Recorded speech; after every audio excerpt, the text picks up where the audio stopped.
Sungguh beruntung qad aflahal man aslama, orang yang diberi hidayah Islam, wa ruziqa kafafan, rezekinya cukup.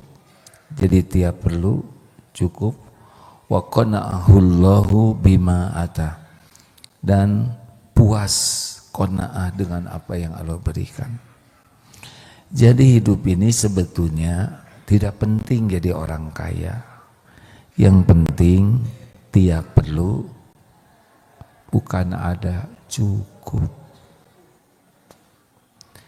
Dan cukup itu bukan karena pintar, cukup itu bukan karena banyak uangnya, cukup itu wa may yatawakkal 'alallah fahuwa hasbuh. At-Tolak ayat 3. Barang siapa yang bertawakal kepada Allah, maka baginya Allah cukupi. Allah Maha tahu segala keperluan kita. Lebih tahu dari kita sendiri, lebih tahu dari siapapun. Karena yang menciptakan kita adalah Allah. Jadi kita tidak perlu ngasih tahu Allah sebetulnya dengan apapun yang kita perlukan. Kita berdoa itu bukan memberitahu Allah, karena Allah sudah tahu. Kita berdoa karena disuruh oleh Allah berdoa. Jadi kita berdoa itu ibadah. Sebetulnya sebelum terucap saja dari mulut kita, Allah sudah tahu apa yang mau kita ucapkan. Masalah kita juga Allah sudah tahu, lebih tahu daripada kita sendiri. Benar? Jadi Allah tahu masalah ibu-ibu ini. Jawab. Tahu tidak? Cicilan ibu Allah tahu. Kok lebih keras sih? Kelakuan suami ibu Allah tahu. Keinginan ibu, apa yang ibu perlukan tapi ibu tidak tahu, Allah tahu. Tahu. Keperluan kita besok, lusa yang akan datang, Allah tahu. Itu yang penting. Pertama, kita harus tahu bahwa Allah mengetahui segalanya.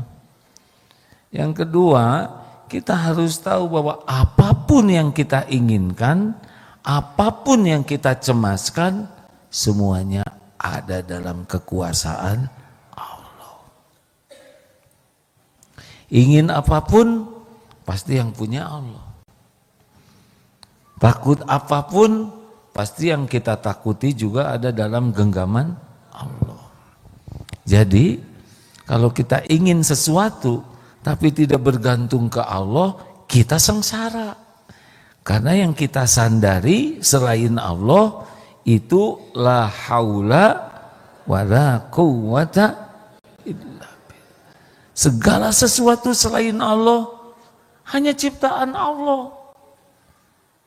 Di alam semesta ini hanya ada Allah pemilik segalanya. Selain Allah itu ciptaan. Kita juga ciptaan Allah, langit, bumi, semua ciptaan Allah, milik Allah. Dan tidak bisa datang kepada kita nikmat sekecil apapun tanpa izin Allah.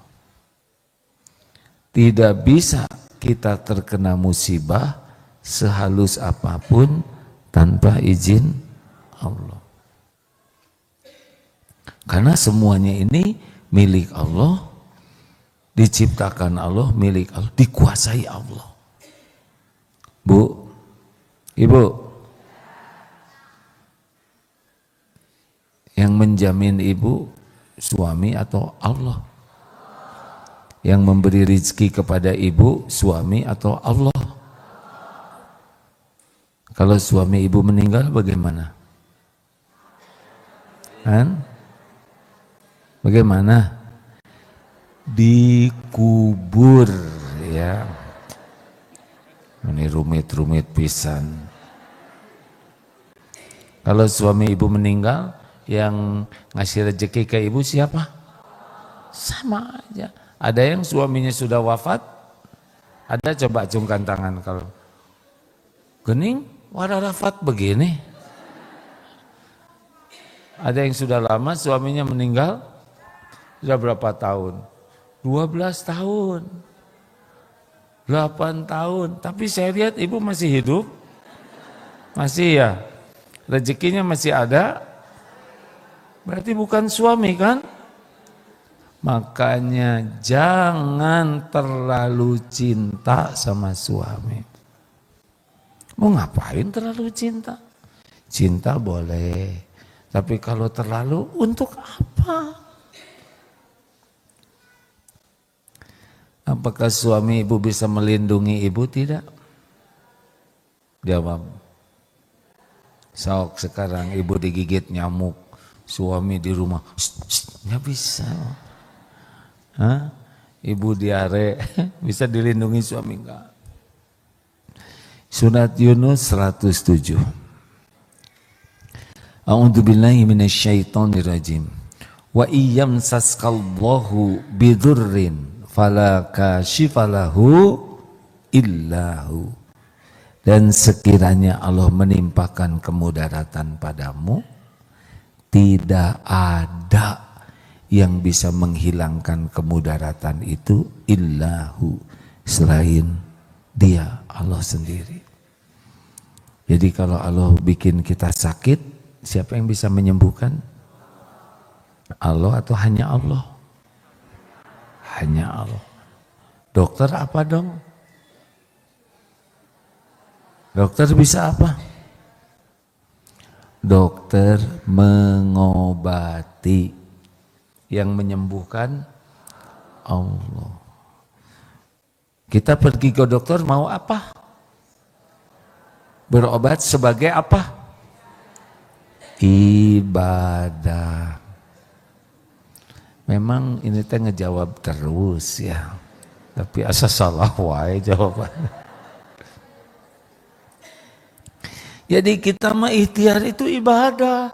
Kenapa kok kita ikhtiar? Dan Rasul juga ikhtiar. Makanya tawakal itu amalan hati.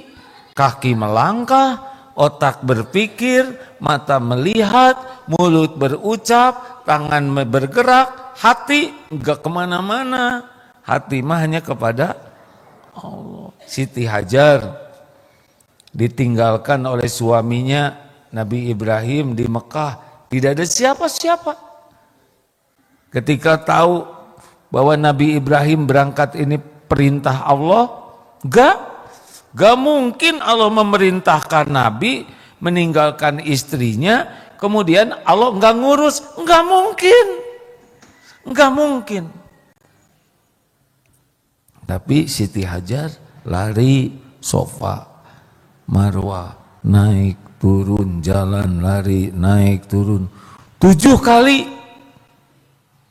Akhirnya air keluar. Di Sofa? Bukan. Di Marwah? Bukan. Di bawah kaki Ismail. Jadi perkara hasil terserah Allah. Yang paling tahu kan Allah, betul? Wa iyamsaskallahu bidurin fala kashifalahu illahu. Kalau Allah mencabut ketenangan di hati kita, galau, siapa yang bisa bikin tenang? Hanya Allah. Kalau hati ini milik kita, gelisah, tinggal suruh aja, tenang. Enggak bisa. Lagi sedih, bahagia, enggak bisa. Allah subhanahu wa ta'ala muqallibal qulub, yang membulak-balik hati. Jadi kalau kita gelisah, enggak ada tuh yang bisa menenangkan selain Allah. Punya hutang, siapa yang bisa membayarkan? Jawab Allah. Kalau Allah mau bayar, ada aja nanti jalannya. Apakah dikasih uang ke kita, atau ada orang yang mau jadi bayarin kita, atau yang ngutanginnya dibalikan hatinya oleh Allah jadi nganggap lunas. Ya udah, tadinya saya mau nagih teh, tapi lihat wajah kamu jadi prihatin. Ya udah nggak jadi, halal, beres. Mudah bagi Allah. Apakah ada yang susah bagi Allah? Tidak. Apakah ada yang susah bagi Allah? Kada. Innama amruhu idza arada syai'an ayyaqula lahu kun fayakun. Enggak ada yang susah. Bu, ibu mau suaminya soleh? Mau tidak? Gimana caranya? Bingung. Dandan enggak ngepek. Masak enak. Kan kemarin diare suami habis makan masakan ibu. Gimana? Ibu bisa membulak-balik hati suami? Jawab. Pakai mehong bisa? Ibu pakai bulu mata palsu, suami terpesona tidak? Pakai bulu hidung palsu? Siapa yang bisa ngebulak-balik hati suami? Pintar. Jadi gimana supaya suami jadi soleh? Ibu jadi wanita yang disukai. Oh, gitu caranya. Kalau ibu disukai Allah, doa ibu diijabah. Mau digimanain model ini? Maaf ya Pak ya, ini susah. Ini suami wajah-wajah yang tidak bisa diharapkan. Boro-boro ngebahagiakan istrinya, mereka sendiri susah bahagia ya Pak ya. Benar Pak? Iya benar, makanya saya kesini juga liur.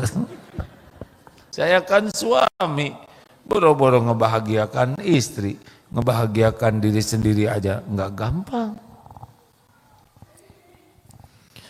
Ini tawakal. Ibu masak, ibu memuliakan suami, ibu ramah ke suami, ibu tidak rewel. Tapi tujuan ibu bukan supaya suami suka ke ibu. Supaya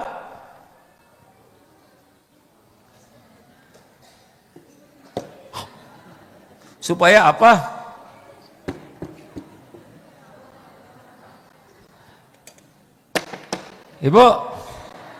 Ibu tahajud, ibu ngaji, ibu baik ke suami, ibu beberes. Supaya apa? Hah?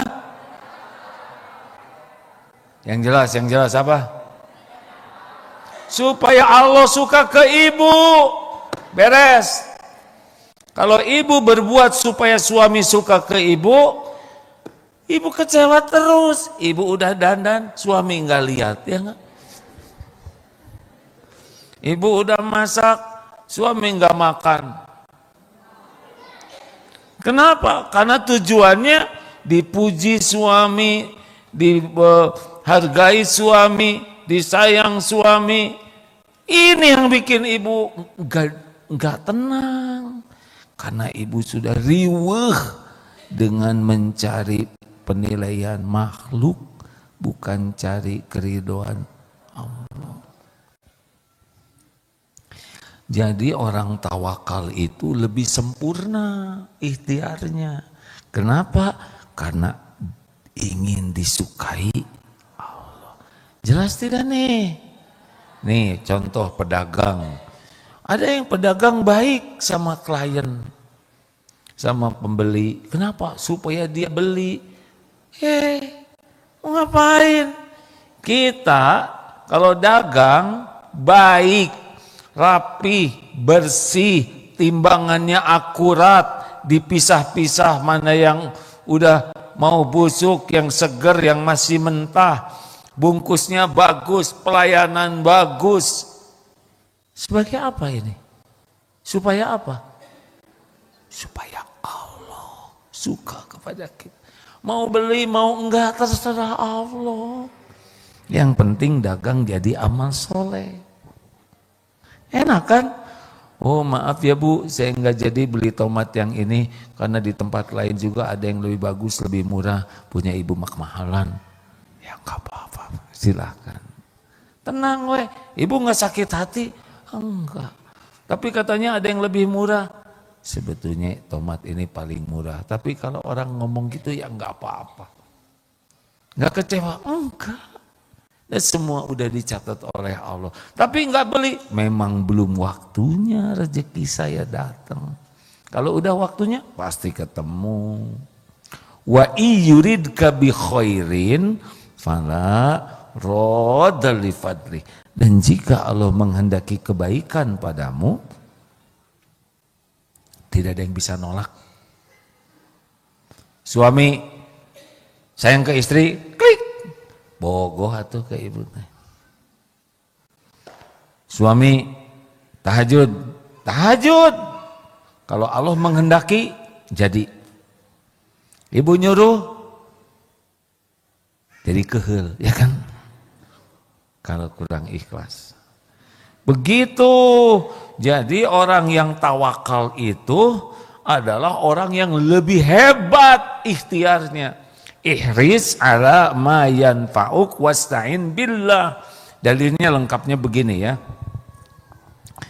Al-mu'minul qawwi, mukmin yang kuat, khairun wa ahabbu ilallah minal mu'mini dhaif. Mukmin yang kuat lebih baik dan lebih dicintai Allah daripada mukmin yang lemah. Jadi makin kuat iman, baik dalam segala hal dan makin dicintai Allah. Walau kalau udah beriman dua-duanya ada kebaikan. Lanjutannya ya, ihris ala ma yanfa'uk. Bersemangatlah, antusiaslah, all out lah dalam hal yang manfaat bagimu. Ihris ala ma yanfa'uk. Semangat. Kalau ini manfaat untuk dunia, ini manfaat untuk akhirat, semangat. Olahraga manfaat tidak? Semangat. Badan bersih manfaat tidak? Bebersih. Merawat tubuh manfaat tidak? Rawat. Gitu. Jaga makan manfaat tidak?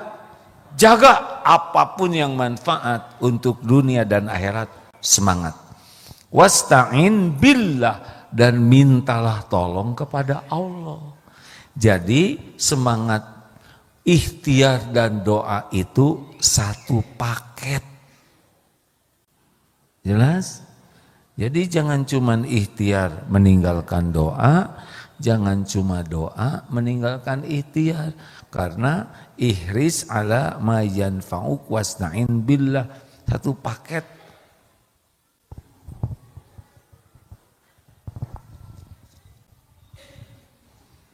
Ini nggak bisa cuma sebelah nih, harus ada dua-duanya, betul? Kalau sebelah berarti uang palsu. Dah, nanti pengen lagi. Beda penglihatannya, kemarin saya ngeliatin yang 2000.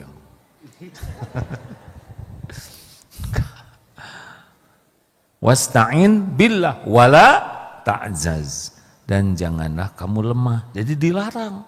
Kita lemah semangat itu dilarang. Walaupun sakit, semangat berobat. Semangat doa. Lihat lanjutannya. Wa in asobaka syai'un. Dan jika menimpamu sesuatu, fala takul, janganlah, maka jangan mengatakan, lau anni fa'altu kana kada wa kada. Janganlah kamu mengatakan, seandainya begini, akan begini nih. Seandainya tadi nggak pergi, saya nggak celaka. Seandainya nggak ke dia, saya nggak nikah sama yang ini. Nggak boleh. Dalam Islam itu tidak boleh pakai seandainya. Walakin, melainkan qul qaddarullah wa ma syaa fa'al. Katakanlah, ini sudah takdir Allah. Allah berbuat apa yang Dia kehendaki.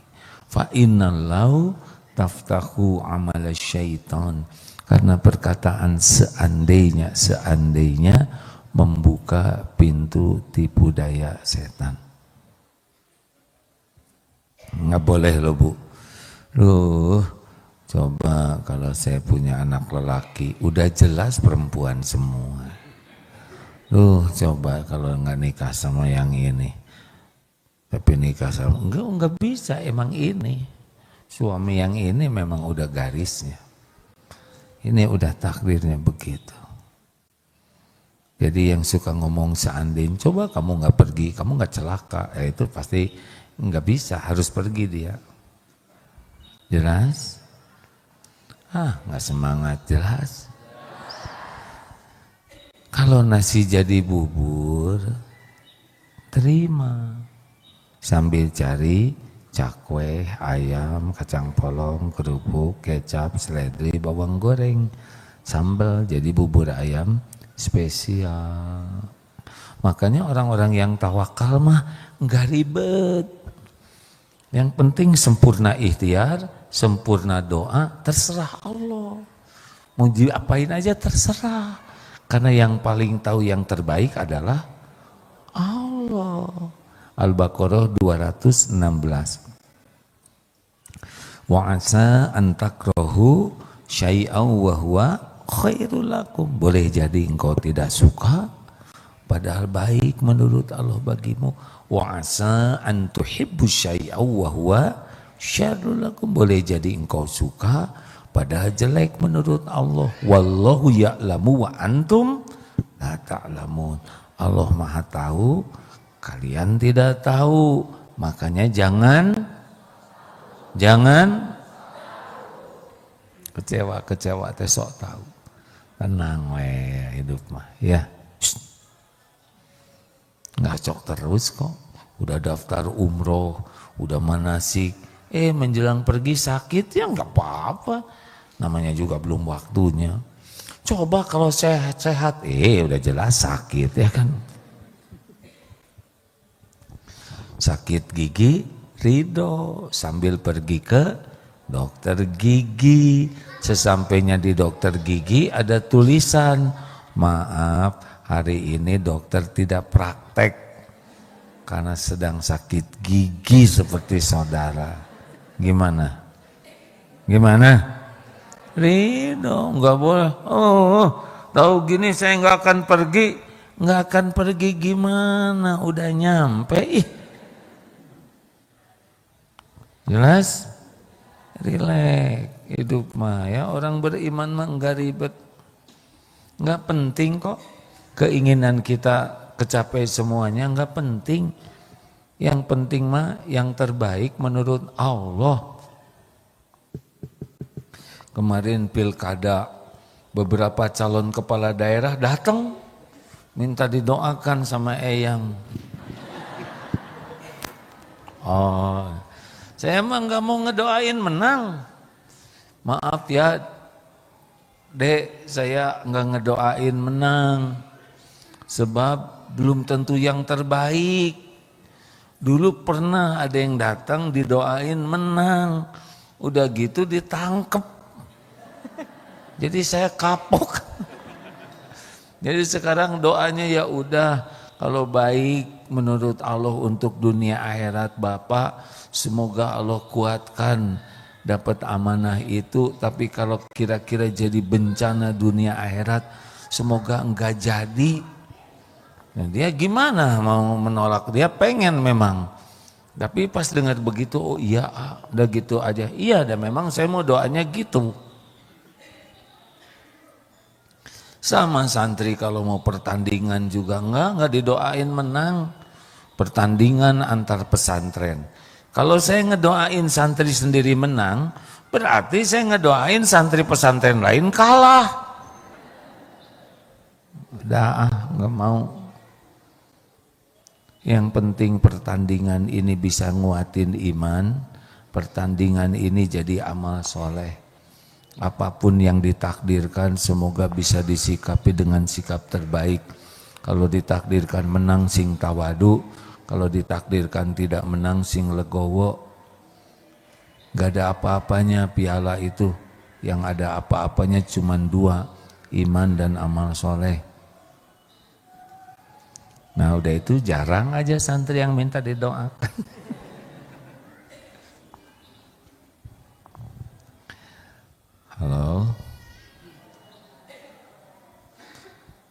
Bu,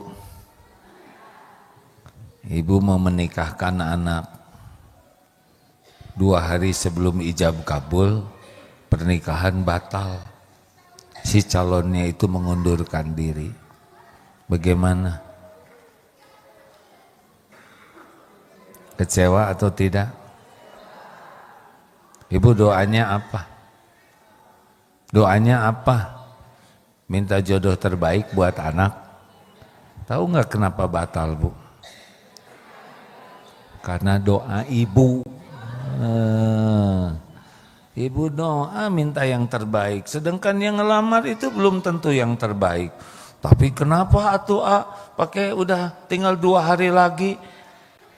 Ya karena Allah mau ngujinya dramatis. Tinggal gampang. Tapi undangan sudah disebar, tinggal ganti nama aja yo. Siapa tuh ya yang tinggal beri pemberitahuan. Qadarullah, rupanya hari Ahad besok ijab kabul tidak jadi dilaksanakan. Manusia hanya merencanakan, tapi Allah punya rencana yang lebih baik. Saya mohon maaf atas undangan yang tersebar. Mudah-mudahan pemberitahuan ini menjadi hikmah. Niat baik sudah sampai, hanya memang episodenya seperti ini. Insya Allah jadi kebaikan bagi semuanya. Beres. Saya juga menerima beberapa yang kayak gitu, Bu. Nggak usah sakit hati itu orang tidak tawakal. Mikir.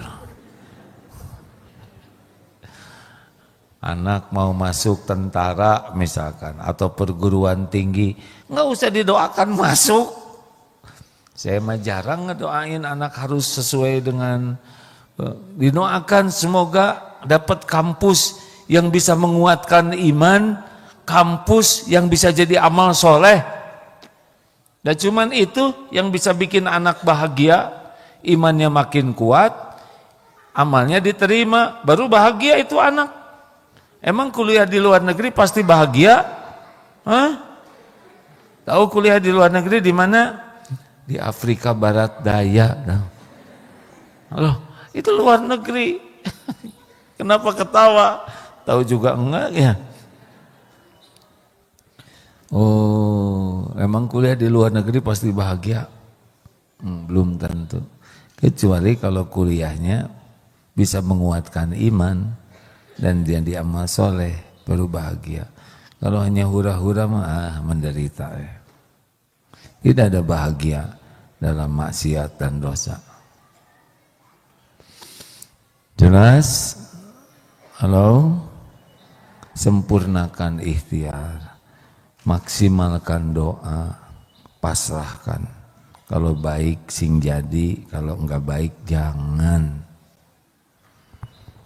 Mana yang lebih tahu yang terbaik bagi kita? Kita atau Allah?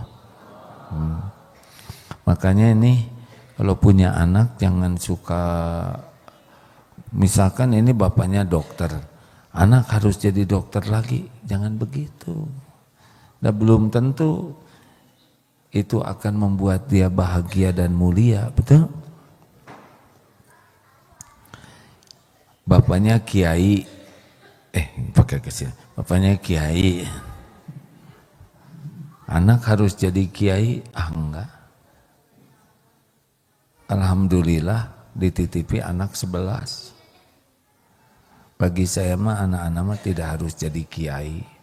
Yang penting jadi anak yang disukai Allah. Nah. Karena yang kalau Allah suka sama anak, Allah yang urus. Anak itu didesainnya oleh Allah, intelektualnya, fisiknya, mentalnya, perasaannya beda-beda. Biarlah kalau dia dibimbing oleh Allah, dia ketemu dengan takdir terbaiknya. Enggak harus sesuai dengan keinginan kita. Namanya orang yang disukai Allah itu orang yang bertakwa. Inna akramakum indallahi atqakum. Orang yang paling mulia di antaramu di sisi Allah adalah orang yang paling takwa. Apalah artinya jadi kiai kalau tidak makin dekat dengan Allah, betul? Tidak perlu status, sebutan ustadz, kiai, syekh, atau ajengan. Yang perlu itu benar-benar disukai Allah. Dia akan bahagia. Mikir, kumaha tuh anak orang ya, dikeluarkan wae gitu. Enggak apa-apa. Jadi dokter bertakwa, jadi jenderal bertakwa, benar? Dan enggak mungkin semuanya satu jalur. Kalau semuanya kiai, semuanya jadi penceramah, terus nyeramahin siapa? Iya kan? Semuanya jadi direktur ngepel, direktur ngajaga parkir. Bagi-bagi, yang mulia yang paling yakin ke Allah, yang paling mulia yang paling jadi amal soleh. Itu aja, hidup mah enggak riweuh. Makanya jangan maksa, kayak anak harus jadi hafiz Quran. Kamu harus jadi hafiz Quran ya. Ibu ingin kamu nanti bawa mahkota untuk ibu di akhirat nanti. Kata anak, atau ibu bawa sendiri gitu. Jangan ngomong kayak gitu ke anak. Kayak orang tua nuntut balas budi, ya kan? Shh, ibu. Nah, jadi hafiz ya, hafizo. Ibu ingin kamu jangan. Nanti di hati anak, si ibu mengedidik teh pamrih buat diri sendiri gitu. Jangan. Dan ibunya juga nggak ngasih contoh, ya kan? Kata anak, hari ibu bawa mahkota nggak buat nenek? Ibu juga mau, nanti kamu ngasih ke ibu, ibu kasihin ke nenek. Ayah wae. Si ibu jangan ngarang. Mak dengerin. Karena ada yang suka maksa anak jadi baik semata-mata agar anak bermanfaat buat kita. Nggak ikhlas. Nggak boleh nyebut-nyebut kebaikan. Ini ibu Muna, ibu yang hamil, ibu yang melahirkan kamu, ibu yang menyusui kamu. Anak kan mikir, siapa suruh ya dek, kita kan nggak pesen. Nggak boleh, ya bu. Saya nggak bisa ngomong gitu ke anak-anak, dan saya nggak hamil. Tapi enggak lah. Kita berbuat baik ke anak, bukan agar mereka pamrih. Kenapa kita berbuat baik ke anak?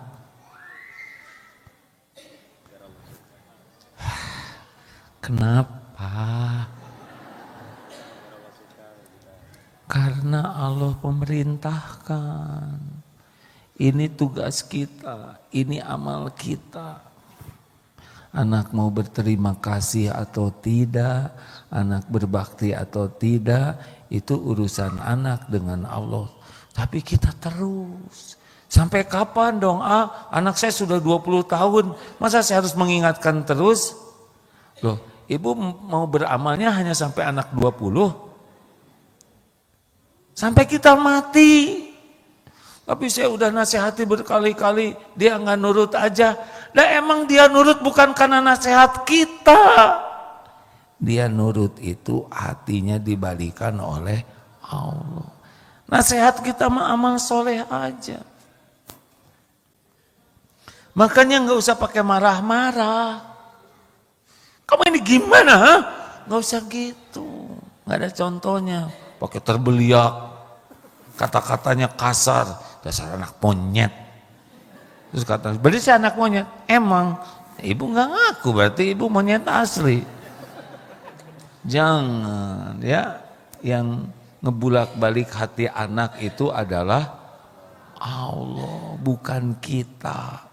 Kita mah tugasnya jadi orang tua yang disukai Allah. Jadi kita ngedidik, kita jadi contoh, kita ngedoain anak semata-mata supaya Allah suka sama kita. Nanti Allah yang ngebulak-balik hati anak. Jelas. Kira-kira gampang jengkel tidak kalau begitu? Kalau udah tawakal dan ikhlas, nggak jengkel. Terus aja. Raden juga gitu, Raden. Aduh, ganti-ganti. Tadi Aki, sekarang Raden. Kayak sing sabar ya. Aduh, abdi mah teu kuat singkian. Nggak nyangka si eta pamajikan saya teh seperti gitu. Ya istri bapak juga nggak nyangka. Bapak teh kayak gini ya kan. Sama-sama nggak nyangka, makanya mau juga Pak. Tahu bapak modalnya kayak gini dari dulu mah ditolak. Terima we. Tapi saya udah menasehati. Ya nasihatnya jangan terlalu keren. Karena kan istri tahu modal bapak. Ya ayyuhalladzina amanu. Ponggaya teuy. Sebaik-baik nasihat. Aki, tahu nggak sebaik-baik nasihat sebagai lelaki? Tahu tidak? Khairukum li ahlihi. Sebaik-baik di antara kalian adalah kalian yang paling baik kepada keluarganya. Jadi kalau Bapak ingin tahu, sebaik-baik Bapak ini bukan yang di kantor terkenal, bukan yang di masjid terkenal, tapi di rumah. Di sini mah acting, ini lagi setel soleh ya kan. Ketawa wanita, gak kaheng ketinggal di soleh ya kan. Sama ibu juga. Ini mah gak asli yang di sini mah ya kan. Apalagi yang paling depan begini mah emok juga. Yang aslinya mah di rumah. Kalau di kantor ada penilaian kantor. Kalau di tetangga ada penilaian tetangga. Di masjid penilaian jamaah. Di rumah yang leluasa mah. Makanya orang yang baik asli itu di rumah. Kalau di rumahnya udah baik ke keluarganya, keluar juga baik betulan. Nah, yang baik sama keluarganya itu yang sibuk dengan penilaian Allah. Jadi bapak baik ke istri Hasem misalkan ya. Tahu Hasem? Ya udah, senyum. Rasulullah kan begitu Pak. Siti Aisyah cemburu, mangkok dibanting, pecah. Bayangin Pak, istri bapak ngebanting mangkok di depan bapak. Rasulullah mah jongkok, dipungutin, senyum, ibumu sedang cemburu. Gitu. Kalau kita gimana? Istri ngebanting mangkok, bapak ngebanting jauh pisan.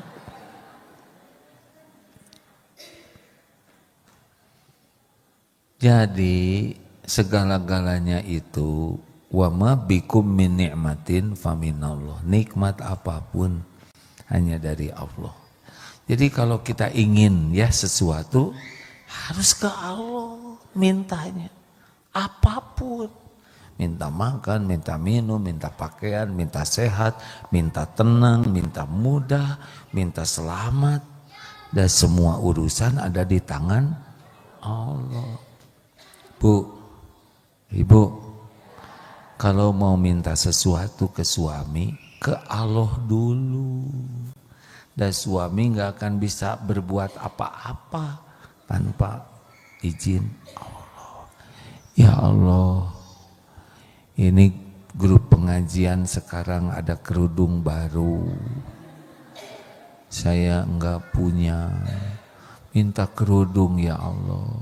Baru bicara ke suami, Pak, belikan saya kerudung ya Pak ya. Sekalian aja dengan sepatunya, supaya matching. Gitu cukup Bu. Gak usah, jangan pelit loh Pak jadi laki dibanding orang lain, cicing. Karena yang menakdirkan ibu punya kerudung siapa? Nah Bapak, jangan ngomong tidak. Kalau ini sesuatu yang baik. Oh iya Bu, insya Allah. Sok atuh Ibu cari, jangan kerudung lagi. Pengajian itu cuman ganti casing, akhlak dong. Shh, boleh ngomong gitu. Kalau nggak punya duit diam. Iya Bu, sok atuh cari kerudung yang mana berapaan. Udah Bapak langsung doa ke Allah. Ya Allah, Engkau udah dengarkan. Nggak usah kayak gitu doanya. Tadi istri ngomong minta kerudung. Siapa lagi yang bisa memberi selain Engkau? Engkau tahu saya nggak punya uang. Tolong beri jalan keluar yang bijaksana. Gak dapat duit aja, udah nyari ke sana sini. Gimana Bu? Nggak jadilah Pak. Ini juga udah bisa. Itu juga Allah. Itu Allah yang ngebalikin hatinya. Iya, saya mah begitu. Kalau pas ke toko sok jung mangga milih yang mana. Saya menunggu di musola kerja. Ya Allah, tulung si eta tong loba kahayang. Misal enak kalau semua disandarkan ke Allah tuh Bu. Allah lihat tidak kita lagi doa? Allah tahu tidak kita meminta kepadanya? Allah tahu tidak kita bergantung ke Allah? Tahu. Ana inda dzanni abdi bi, aku sesuai dengan prasangka hambaku. Dah gitu lah. Jangan ngarap-ngarap apa-apa dari siapa-siapa. Bagus, sholat yang bagus, ngaji yang bagus, kerja yang bagus, perbaiki akhlak, tapi bukan demi penilaian orang.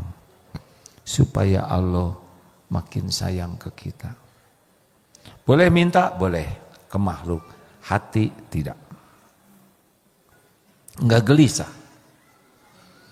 Bapak juga gitu, ya. Kalau ada maunya sama istri dan istrinya kurang mau, ke Allah aja. Naon. Minta ke Allah. Ya Allah, pun bojo teh to sepuh teu seueur kahoyong, tulung. Ada dua kemungkinan, bojonya jadi mau atau si bapaknya jadi nggak mau, beres ya. Apa Bu? Ibu mah jangan menafsirkan kemana-mana. Apapun mintanya ke Allah dulu. Enak hidup kayak gitu. Jadi nggak bertengkar. Jadi nggak galau. Dikasih syukur, nggak dikasih nggak apa-apa. Kan kita minta yang terbaik, betul? Teng segitu. Cukup.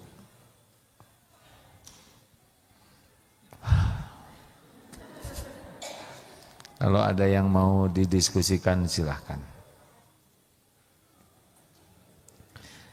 Jangan mempersulit orang lain ya. Usahakan persoalannya yang sederhana dan bisa dijawab sendiri ya. Ada yang mau nanya kah? Ini teh dari mana? Saya nggak dapat datanya ini panitia. Tamu dari mana aja ini? Mana? Ada datanya? Biasanya ada. Wah ini bahaya ini. Kelamaan libur begini ya. Wali murid SDDT. Ya, mana mikrofon? Dek.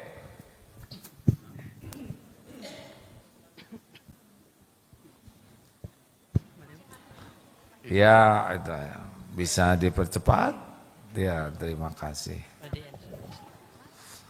Acungkan tangannya supaya, nah begitu. Sabar ya Dek, nyangkut di situ. Assalamualaikum warahmatullahi wabarakatuh. Waalaikumsalam. Izinkan saya bertanya, Diizinkan, Bu. Saya dari Majelis Taklim Nurul Hidayah dari Melonggrin, Kota Cimahi. Alhamdulillah kita membawa rombongan. Bukan kita, kami. Ya, kalau kita saya ke bawah.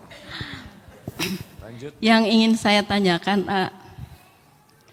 ketika kita beribadah semaksimal mungkin, kita sudah memberikan contoh tauladan yang baik buat anak-anak kami dan buat anak kita, anak saya sendiri, dan untuk suami. Bukan anak kita, Bu. Anak saya, itu yang benar. Ya, misi fitnah. Untuk anak-anak saya, benar, Bu. Walaupun mereka sudah besar, sudah dewasa, saya sudah memberikan contoh yang baik, sholat di awal waktu, beribadah dengan mencari ridho Allah. Namun begitu sulit untuk si anak itu bisa meniru ibunya gitu, Pak. Dan begitu pula ketika suami, Pak, itu ada kajian. Alasannya tuh banyak, ini itulah. Bagaimana kiatnya supaya anak saya saya tegang nih. Anak saya dan suami saya sendiri bisa lebih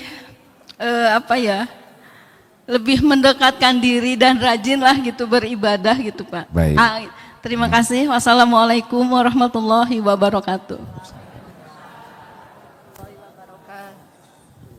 Perbedaannya, kalau kami, saya nggak ikutan.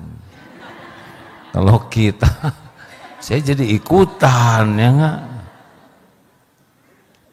Ini penting bagi semuanya ya. Semua tahu bahwa itu tidak sengaja. Tapi kan kalau ada remaja putri begitu, bagaimana ya kalau kita bangun malam-malam? Apa ini kita bangun malam-malam? Kalau sendiri-sendiri aja. Untung tidak nyebut suami kita, Bu. Waduh, lebih bingung nanti. Baik. Saya sudah, itu bahaya. Saya sudah tahajud. Saya sudah ngasih contoh. Saya sudah mendoakan. Tidak boleh ada kata itu. Karena ketika ditanya, sholatnya khusyuk tidak. Ayo, bingung kita ya enggak? Kita kan sholatnya tidak khusyuk, mungkin tahajud, tapi tahajudnya juga enggak ngerti. Saya baca Quran, ngerti tidak? Diamalkan tidak? Kan belum cukup hanya baca Quran, harus juga paham, harus diamalkan. Quran kan bukan semata untuk dibaca. Saya sudah mendoakan, seberapa merintih mendoakannya. Jadi kalau saya kepada kita semua, kalau melihat anak pendamping hidup belum bagus, apa yang harus dilakukan? Tobat. Loh kok tobat? Siapa tahu kitanya ujub, merasa udah paling baik di rumah. Kita meremehkan, benar? Kita kurang sabar, sholat kita kurang khusyuk, kita nasihatnya kurang ikhlas. Yang paling bagus adalah tobat. Jadi kalau lihat anak belum baik, suami belum juga sesuai harapan atau istri, tobat. Dalilnya apa? Surat Asy-Syura ayat 30. Wa ma asobakum mim musibatin fabima kasabat aidikum wa ya'fu an katsir. Musibah apapun yang menimpamu disebabkan tanganmu sendiri, disebabkan dosamu sendiri. Jadi kalau di rumah ada yang tidak enak, itu biasanya ada dosa. Dosa saya apa? Nah itu dosanya nggak ngaku. Coba saya nanya, acungkan tangan yang tidak punya dosa. Nggak ada kan? Yang dosanya sedikit, nggak ada. Sedang, nggak ada. Acungkan tangan yang merasa banyak dosa. Tuh, gembira, berarti banyak sekali. Meni gitu harusnya sedih nih mah atoh ngaku. Ada beberapa yang tidak ngacung, kenapa? Karena banyak sekali. Tiap dosa itu balik ke kita dalam aneka bentuk kepahitan, kesulitan, musibah. Bisa kesehatan, bisa kelakuan anak, bisa kelakuan istri, suami, mertua, pembantu, tetangga yang nyakitin kita. Itu tidak lepas dari dosa sendiri.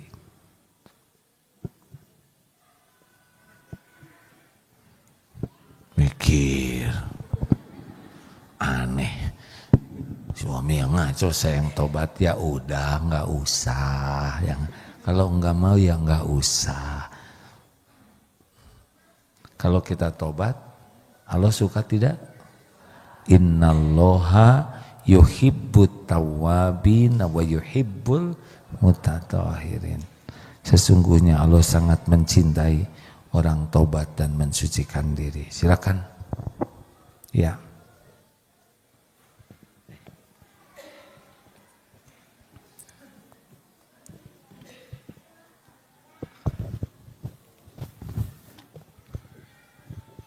Bismillahirrahmanirrahim. Assalamualaikum warahmatullahi wabarakatuh. Waalaikumsalam warahmatullahi wabarakatuh. Santri Iyang izin bertanya, Silakan. Allah kan telah menetapkan rezeki bagi setiap makhluk. Bagaimana seseorang dapat memahami secara logis perbedaan kondisi ekonomi yang begitu ekstrim di dunia? Apakah tawakal dapat menjadi solusi dalam menghadapi ketimpangan ini, ataukah diperlukan pendekatan lain untuk menciptakan keadilan? Sekian, terima kasih ya. Ini cocoknya nanya ke Pak Prabowo ini.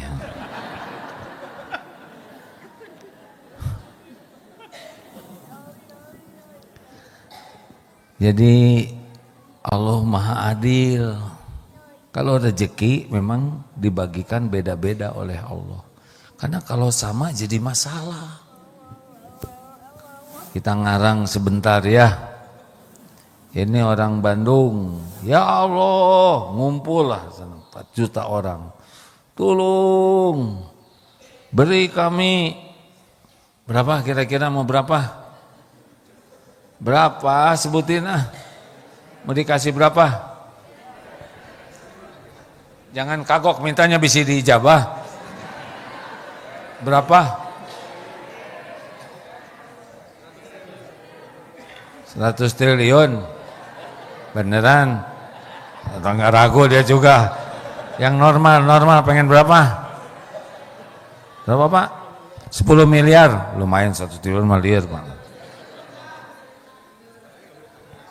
Ya sok atuh buat Bapak satunya. Oke.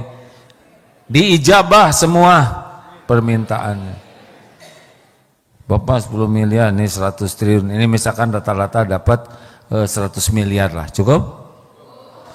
Bread dari mulai bayi baru lahir sampai nenek-nenek, kakek-kakek yang mau meninggal, masing-masing dapat sama 100 miliar rupiah per orang. Apa yang terjadi? Kalau ini dianggap sebagai keadilan, apa yang terjadi? Yang kasihan rumahnya kontrakan 3x3, isinya 6 orang, yang datang berarti berapa tuh? 600 miliar ya kan? Dan yang datang uang logam semua. Pejet. Jadi sianan 100 triliun. Uang logam semua bisa jebeng Pak ngitungnya. Kita ngarang ya Allah ampun ya mau ngarang kami.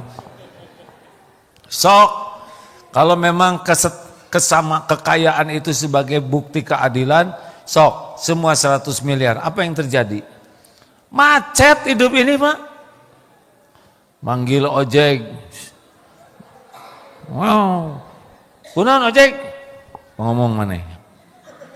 Saya bukan ojek, lagi mau racing. Lihat beca gitu, Mang, kun tong nyebut Mang, Om.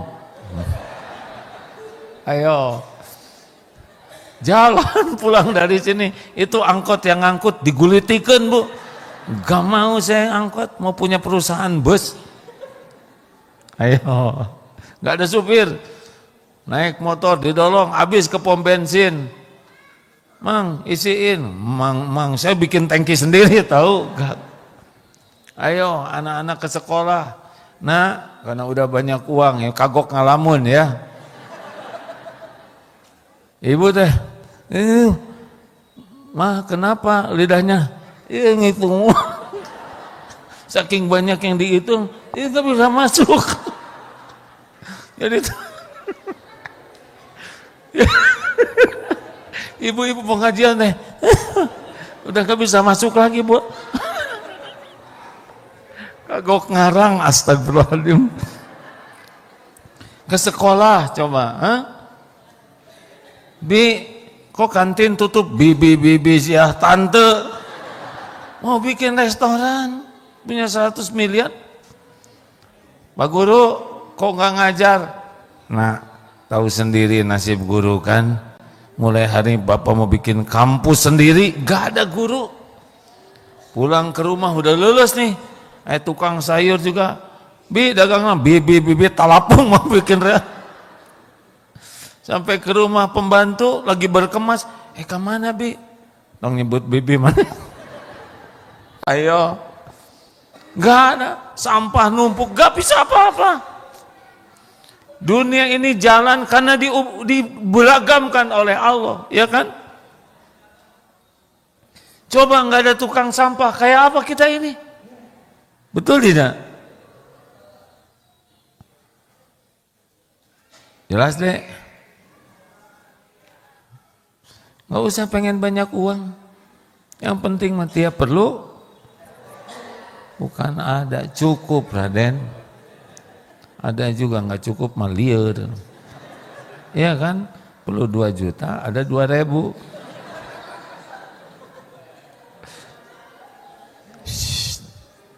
Perlu buat makan, cukup. Perlu buat ngasih makan tetangga, cukup. Perlu buat rumah makan gratis, cukup. Gitu. Perlu buat anak sekolah, cukup. Buat nyekolahin anak saudara, cukup. Buat ngebiayain anak tetangga, cukup. Kagok bikin sekolah aja, cukup. Perlu buat ke Mekah, cukup. Beli rumah, yang penting mah tiap perlu cukup.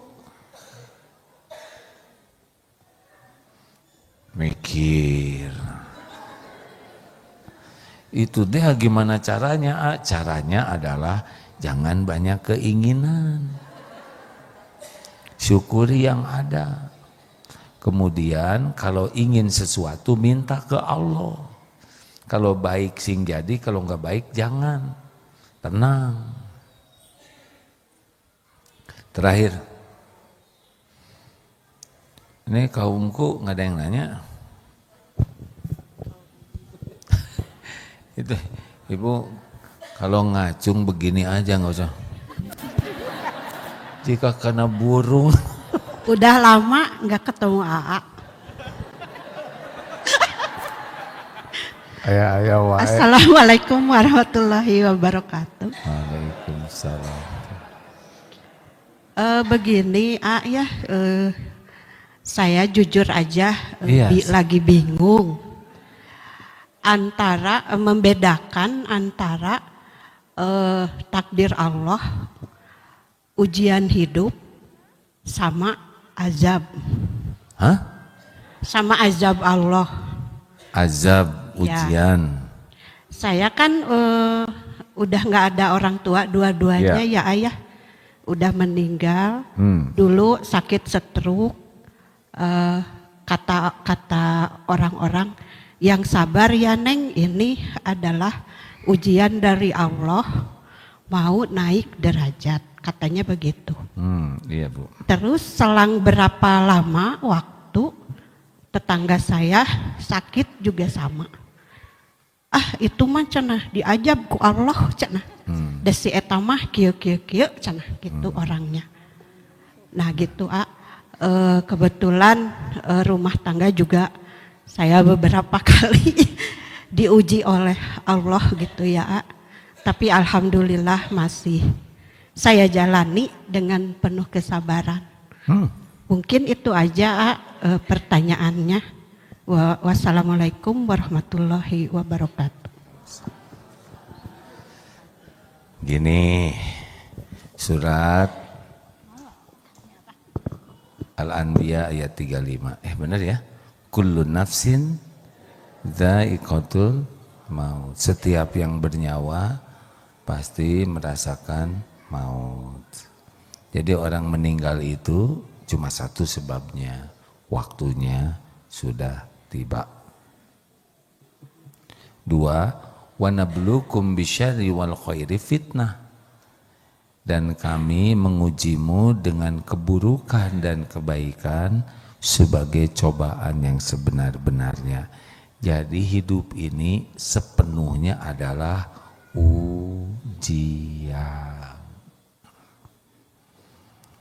Tidak punya uang, ujian. Banyak uang, cerdas. Dihina, dipuji, belum punya suami, sudah punya suami, kenapa lebih keras?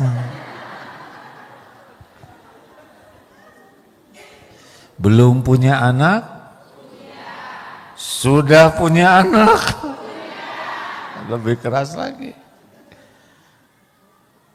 Sakit, sehat, ujian bro, semuanya. Mana yang lebih berat ujiannya? Sakit atau sehat? Ujian yang berat itu adalah ujian yang lebih mudah membuat kita lupa ke Allah, lalai ke Allah. Ujian yang berat itu ujian yang paling dekat dengan nafsu, itu berat. Coba, nafsu kita pengennya dicaci atau dipuji? Nah, pujian lebih berat tuh. Ibu teh kan menderita teh sebetulnya bukan karena cacian. Kan yang nyaci mah sesekali aja. Karena pengen dipuji yang membuat ibu liar teh. Jujur ya, khusyuan mana? Sholat atau dandan? Nah, liar. Beneran bu. Dandan demi dipuji siapa? Manusia. Sholat ingin dipuji? Ingin dipuji Allah mah cuek we. Ingin dipuji orang.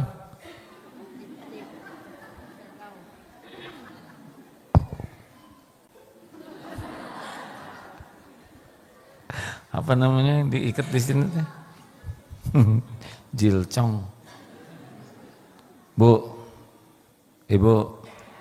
Jadi semua orang yang hadir ini teh diuji. Coba, banyakkan yang berbuat maksiat yang mana?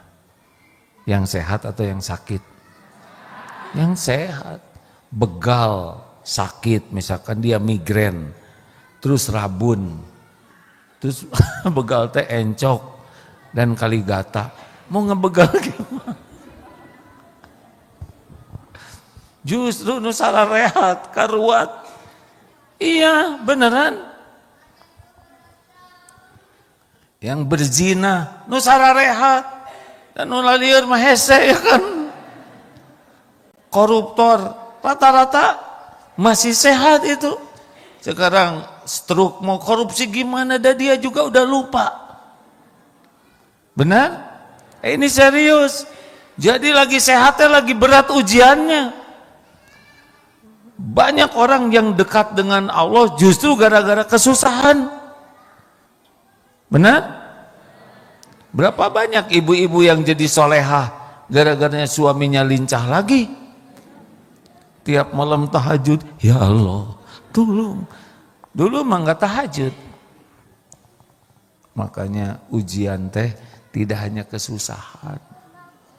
Jadi kata ibu teh, oh rumah tangga mas sering diuji. Semuanya ini diuji rumah tangganya.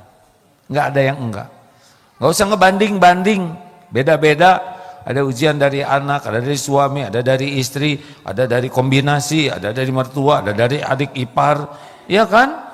Ada yang dari besan, ada yang dari macam-macam. Ini wajah-wajah tuh, wajah-wajah. Tapi orang menderita bukan karena ujian. Orang menderita itu salah menyikapi ujian. Karena semua ujian sudah diukur oleh Allah. Kayak ujian sekolah udah diukur, nggak mungkin salah soal. Orang tidak lulus ujian bukan karena soal. Orang tidak lulus ujian karena salah jawabannya. Iya kan? Sederhana pisan. Nah, ngangguk seperti yang dalam, padahal sederhana ya. Iya kan? 2 tambah 2, 8. Bukan salah soal, salah jawabannya. Nah, kenapa kita stres? Karena kita tidak deketin Allah. Karena yang bisa menyelesaikan soal kita itu pertolongan Allah. Kita mah dipikirin sendiri, curhat ke sana sini, padahal yang dicurhatin juga lagi stres. Iya Pak, makai curhat di medsos, padahal followernya cuma 1 dia sendiri. Kalau kita curhat di medsos, sebagian besar nggak peduli. Ada yang baca bahagia lihat penderitaan kita, sisanya enek, 100% gagal total. Mau ngapain curhat di medsos? Hah? Psst, Bu, jadi ujian mah semua diuji. Ya, kalau ada kepahitan, tobat aja. Nah, gimana bedanya penggugur dosa dengan pengangkat derajat? Semua kepahitan itu kan penggugur dosa. Mulai dari capek, sakit, dihina, difitnah, kesulitan, diganggu orang, walau tertusuk duri, itu penggugur dosa. Nah, tapi kalau orang yang soleh, dosanya makin dikit, nanti ngangkat derajat. Cirinya apa? Tenang. Kalau yang dosanya banyak, ditimpanya ngejerit, menderita batinnya. Itu harus banyak istighfar. Tapi bagi orang yang sudah makin soleh, diuji berat, tapi nggak galau. Nah itu pahala ngangkat gitu. Jadi bagi yang masih nyesek-nyesek, itu banyak istighfar. Yang meringankan penderitaan itu istighfar. Duhur jam berapa ini? Kok jadi lama duhurnya? Biasanya duhur kan? Terakhir.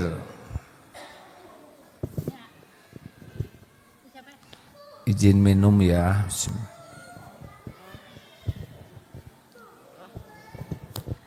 Silakan Bu.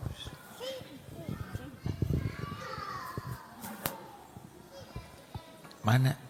Ini dari mana aja? Saya mau nyapa.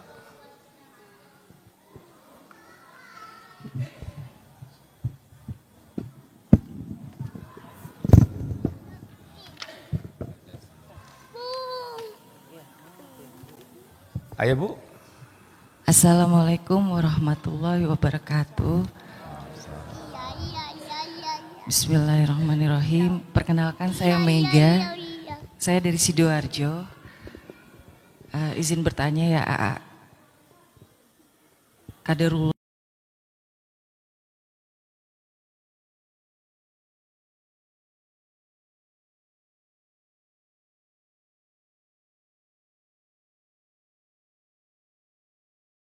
tanggal 2 Januari lalu ayahanda saya wafat.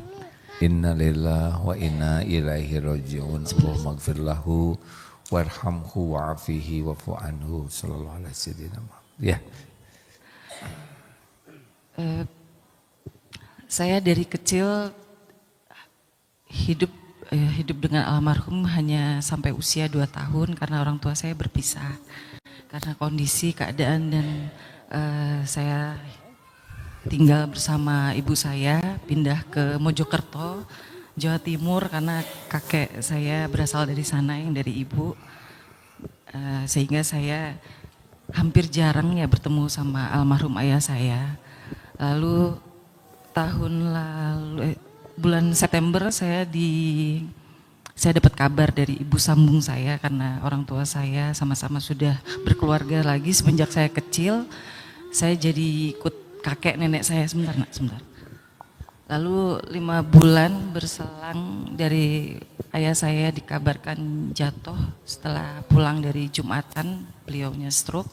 Lalu tidak lama ayah saya kejang-kejang, divonis kanker otak. Lalu ada tumor paru juga, diagnosanya. Baik. Ya, setelah saya sampai rumah sakit Santosa, ayah saya sudah tindakan operasi, pasca operasi pendarahan hebat lalu ditidurkan koma. Astagfirullah. Yang saya tanyakan, pertanyaannya, apakah ayah saya tahu keberadaan saya? Karena memang saya ada kesempatan untuk berbicara, mendekatkan ke telinga ayah saya. Kalau saya hadir di sini dan akan membersamai sampai kesembuhan ayah saya, itu. Tapi qadarullah, ya. Pertanyaannya apakah? Itu aja pertanyaannya. Baik. Lalu saya minta kesediaan AA untuk mengirimkan doa untuk ayah saya. Itu aja. Baik, bagaimana orang tua berpisah itu sudah takdirnya memang begitu. Tidak ada yang harus disesali. Kalau udah terjadi, udah qadarullah, ya. Setiap orang punya episode masing-masing. Karena surat At-Tolak juga ada dalam Al-Quran. Jadi kalau memang sudah terjadi, emang udah itu takdirnya. Tinggal bagaimana disikapi dengan cara yang baik, ya. Gak boleh mengatakan coba, kalau enggak, itu tidak menyelesaikan masalah. Karena ada kalanya yang dengan berpisah itu dua-duanya jadi dekat dengan Allah. Dua-duanya makin kuat imannya. Memang ada ujian masing-masing. Jadi itu satu. Yang kedua, bagaimana ketika orang meninggal? Apakah tahu kita di sana? Sepengetahuan saya, pada waktu dicabut nyawa, arwahnya itu akan mengetahui. Pada waktu dicabut nyawa, di sekitar sampai sebelum penguburan itu tahu. Hanya tidak bisa berkomunikasi. Jadi, tapi yang paling penting bukan arwahnya yang tahu, Allah tahu, ya kan? Karena arwah tidak bisa apa-apa. Lalu bagaimana sekarang sudah dikubur? Kirimi doa sampai bersedekah atas nama orang tua, berwakaf atas nama orang tua. Kalau belum haji, kita udah haji dan sudah niat haji, hajikan. Lalu apa yang kebiasaan baik orang tua dan pernah dicontohkan, ikuti. Misalkan orang tua suka mentraktir, orang tua suka berbagi beras, itu akan mengalir juga pahalanya karena kita melanjutkan sikap baiknya. Lalu hubungi pihak keluarga, silaturahim jaga dengan saudara dari bapak, saudara dari ibu, itu pun termasuk menjaga bakti ya kepada teman-temannya. Nah, begitulah. Tidak ada satupun kebaikan yang disia-siakan oleh Allah.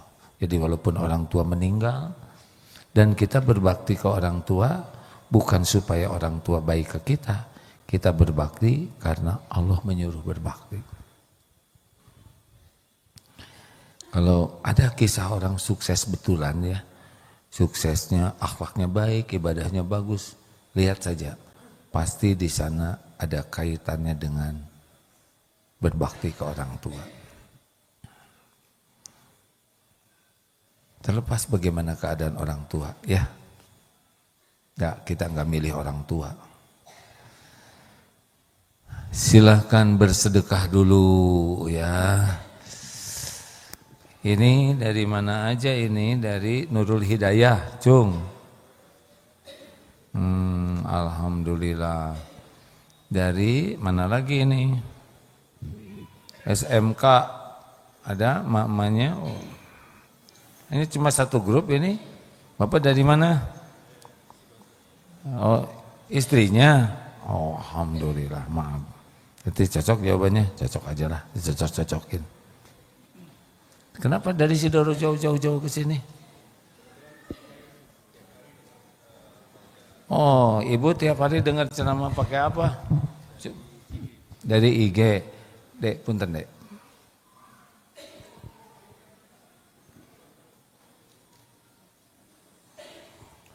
Anaf. Sekolah apa nak? Sekolah apa di mana? SMP. Oh, alhamdulillah. Hari ini masuk ya santri ya? Ya. Datang? Kangen tuh. Kalau ada suka jengkel santri. Tapi kalau nggak ada kangen. Lama bener liburan tuh ya nggak? Kemarin saya ke sini sepi, nggak ada santri. Asa dunia ini asa sepi. Tapi kalau ada suka banyak masalah santri. Begitulah dunia. Nggak ada dicari, udah ada jengkelin. Ya. Terakhir cukup, kita akan segera tutup. Dari tadi perasaan terakhir terus nih. Oh, mudah-mudahan sebelum Ramadan Masjid Eko 2 diresmikan. Ikut ya peresmian itu ya. Lebih kecil dari ini tapi Masya Allah nanti pemandangannya amazing. Ya Bu, itikaf Ramadan di sini bisa, di sana bisa. Insya Allah. Kapasitasnya sekitar muat 10.000 ya, dengan lapangan dan sawah di sekitarnya. Tapi ayo punten. Dek, itu yang ngacung. Pojok. Ibu ngacungnya jangan sebentar-sebentar gini Bu. Kasihan yang bawa mikrofon ya. Gini Bu ngacung tuh.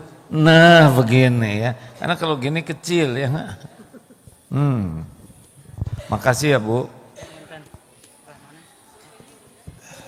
Jadi pekan pertama di sini. Pekan kedua di Istiqlal, Jakarta. Mungkin ke depan akan dibagi ya, kalau Masjid Eko 2 sudah jadi, duha jam 7 sampai jam 9 di situ. Nggak usah datang ke sana, nanti sana sini. Nanti ceramahnya sama yang tadi.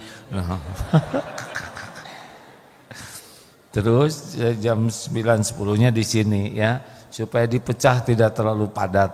Langsung Bu. Bismillahirrahmanirrahim. Assalamualaikum warahmatullahi wabarakatuh. Saya Ibu Elsa dari Bogor, orang tua santri 7C.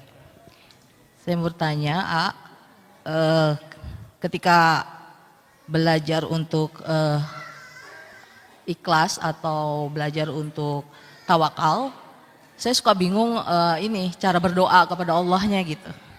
Jadi saya takutnya pas pada saat berdoa itu saya seperti memaksa Allah atau mengatur Allah kayak gitu. Jadi saya pengen tahu gimana cara yang baik untuk berdoa kepada Allah gitu. Yang maksa teh gimana contohnya? Ya misalnya kayak ngatur-ngatur Allah gitu. Gimana?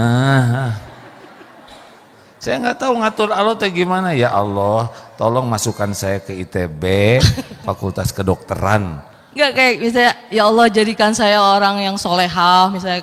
Itu bukan ngatur, itu memang disuruhnya begitu. Yang dicontohkan di Quran, dicontohkan Nabi, ya itulah yang diajarkan Allah untuk meminta. Jadi saya takutnya ngatur-ngatur gitu. Ya udah nggak usah doa. Memang kita doa itu adalah ibadah. Ibadah itu syaratnya 2, 1 niatnya ikhlas, 2 caranya benar. Doanya tinggal niru, doa terbaik itu doa Al-Quran. Karena Al-Quran itu Allah sendiri yang membuat, ya. Allah sendiri yang menurunkan Quran. Jadi kalau saya berdoa akhirnya suka gini, ya Allah berkahilah saya dengan kesehatan, berkahilah saya. Jadi berkahilah gitu. Jadi enggak, ya Allah minta dikasih kesehatan, enggak kayak gitu. Makanya ibu belajar ilmu doa supaya enggak ngarang ya. Halo. Ibu ada doa-doanya, nggak usah ngarang, capek ya kan, bisa salah, udah. Allahumma ya muqallibal qulub, wahai yang membulak-balik hati, sabbit qalbi ala dinik, tetapkan hati ini dalam agamamu. Allahumma ati nafsi taqwaha wa zakkiha anta khairu man zakaha anta waliyuha wa maulaha. Ya Allah, berilah kepada kami hatiku jiwa yang takwa. Sucikan jiwa ini ya Allah. Itu bukan nyuruh, minta. Ya. Kalau nyuruh ya Allah. Si eta tah jahil wae yang binasakan. Nah itu. Jadi jawabannya, Ibu perbanyak belajar doa, hafalkan, amalkan, ya. Jadi paling saya doanya yang ringan-ringan, maksudnya yang bisa dihafal aja kayak gitu sih. Makanya ditambah hafalannya. Supaya nggak eta lagi ya nggak, apalagi ya Allah, ini yang kemarin juga kan kau udah dengar ya nggak? Yang itu aja. Kita doa, makin banyak doa makin bagus, karena doa itu ibadah. Jadi doa itu ibadah, ya. Gitu Bu. Ya. Jadi bukan nyuruh Allah, tapi patuh ke Allah. Iya, terima kasih, A. Jadi gimana jawabannya? Harus belajar doanya yang lebih banyak, senang nanti. Paling gini, A, kayak Robbana zolamna anfusana kayak gitu-gitu, yang mudah-mudah aja sih. Kalau misalnya pakai bahasa Indonesia itu jadi kayak takut apa ya? Takut nyuruh-nyuruh, takut ngedikte Allah, takut apa ya? Kayak gitu, perasaan gitu ya. Jadi Diperbaiki perasaan. takut kayak ngatur Allah gitu. Kayak misalnya kalau berdoa, ya Allah berilah misalnya surga yang tertinggi. Tahu-tahu besoknya saya dikasih ujian berat kayak gitu. Jadi Ibu tuh maunya gimana? kan biar dapat surga tertinggi gitu kan. Mungkin saya belum pantas jadi dikasih apa namanya? Jadi Kayak dihisap takut, gitu ya. atau apa gitu ya kan. Si Ibu lucu pisang. Nanti kalau diuji juga ditolong, Ibu mau enggak punya anak diujinya pelajaran TK terus? Bu, ini emosi nih saya. Ibu doa anak, ya Allah anak saya TK seumur hidup karena takut ujiannya berat. Tiap tahapan itu udah disiapin oleh Allah. Jadi jangan takut, dia masuk SMA, ya ujian SMA, kan Ibu juga tersinggung. Anak SMA dipakai ujian PAUD dia kan A, B. Ketika SMA diuji, kita nanti naik iman, ujiannya udah diukur semuanya oleh Allah. Jangan takut. Ya, udah. Kok jadi udah? Terima kasih, udah segitu aja. Jazakallah khair. Lucu sih Ibu. Terima kasih Bapak Ibu yang baik ya. Jamaah ini live nggak sih? Oh live. Aduh saya kurang soleh tadi. Ada kamera aja jadi jaim ya nggak? Pada setiap saat Allah ngeliatin kita, mendengarkan. Padahal followers mah mau ngapa-ngapain juga nggak ada efeknya. Yang berefek mah adalah Allah. Allah suka kita selamat, Allah tidak suka kita celaka. Udah, pokoknya latihannya latihan nggak ngarep apa-apa dari makhluk, dah lempeng aja, ya. Rasakan nanti bahagianya. Dan cukup, Pak. Allahumma salli ala Sayyidina Muhammad wa ala alihi wa ashabihi ajma'in. Ya Allah, wahai yang maha menatap, wahai yang maha mendengar segala-galanya. Ya Rabb, berkahi majlis ini. Allahumma inna nas'aluka ilman nafi'an. Kami memohon kepadamu ilmu yang manfaat. Wa rizqan thayyiban, rizki yang baik ya Allah. Wa amalan mutaqabbalan, amal-amal yang kau terima. Ya Allah, ampuni seluruh dosa kami, seluruhnya ya Allah. Hanya Engkau yang kuasa mengampuni kami. Hapuskan aib-aib kami. Allahumma inna nas'aluka fi'lal khairat. Ya Allah, kami mohon kepadamu kemudahan mengamalkan kebaikan-kebaikan dan kemudahan untuk meninggalkan segala kemungkaran dan dosa. Allahumma gfir lana wali walidina warhamhum kama rabbawna sigara. Rabbana hablana min azwajina wa dzurriyyatina qurrata a'yun waj'alna lil muttaqina imama. Ya Allah, jadikan umur yang tersisa ini merasakan nikmatnya yakin kepadamu, nikmatnya beribadah padamu, doa yang engkau ijabah, cukupi hanya dengan rezeki yang halal barokah. Karuniakan kepada kami keluarga sakinah, anak-anak yang soleh solehah. Jadikan seluruh keluarga kami berakhlakul karimah. Jauhkan kami dari bala dan fitnah. Ya Allah, istiqomahkan kami semua sampai akhir hayat husnul khotimah. Kumpulkan kami jadi ahlul jannah. Allahumma inna nas'aluka ridauka wal jannah wa na'udzubika min sakhatika wan nar. Rabbana atina fid dunya hasanah wa fil akhirati hasanah wa qina azabannar. Amin ya rabbal alamin. Subhana rabbika rabbil izzati amma yasifun wassalamun alal mursalin. Alhamdulillah. Ya Allah, sembuhkan yang sedang sakit ya Rabb. Cukupi yang kekurangan, lepaskan dari lilitan hutang, berikan pendamping terbaik bagi yang menantikannya ya Allah. Berikan kemudahan bagi yang dihimpit kesulitan. Ya Allah, undang ke Baitullah jamaah ini. Rabb, berkahi, kumpulkan kami seluruhnya di sorgamu ya Allah. Amin ya rabbal alamin. Siap-siap untuk sholat duhur dulu ya. Assalamualaikum warahmatullahi wabarakatuh.